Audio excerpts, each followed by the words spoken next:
Entry 9, the new job. In this economy, things are really tough. It was hard to get a new job, but I had to try. My time was coming up. I just came out of hospital, and something had to be done. After this discussion, it was clearly evident what I needed to do. I decided to leave the military and go into the police academy because what he said blew my mind. Those words were too powerful. I kept in mind what he said, though. The next day was my first day of freedom.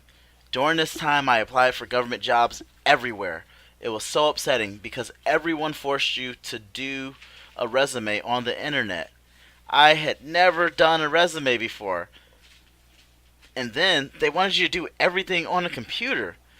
It was so upsetting. I mean, I had to do everything on the computer.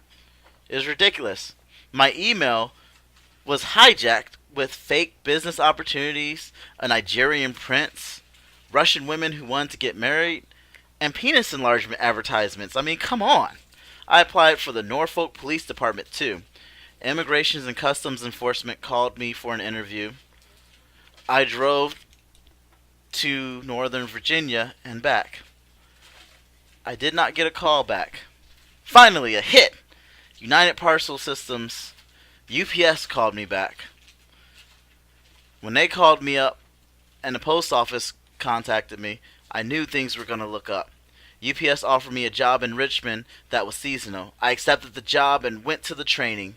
After the training, I asked the supervisor if someone would pick me up in Virginia Beach or do I ride up to Richmond.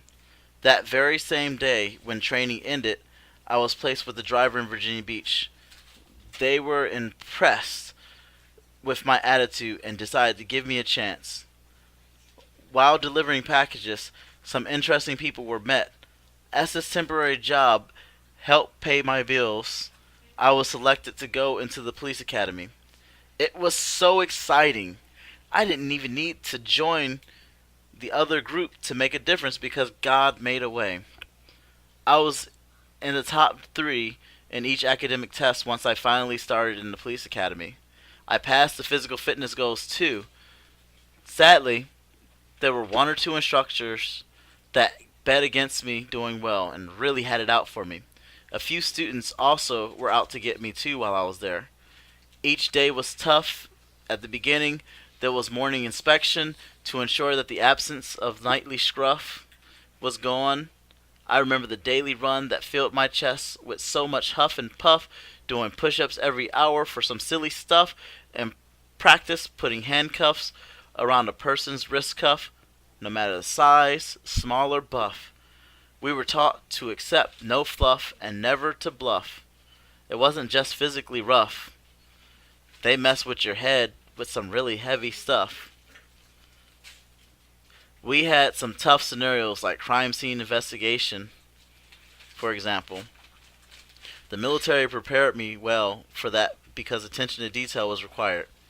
Then came the day I failed an academic test by scoring a 98%. It was so infuriating because I had to take the test over again. I have OCD. I'm anal retentive and an A-type person. That type A personality, I wrote in my journal that I was frustrated and had thought of failure like death. Then I worked through my thoughts explaining that 100% was my goal.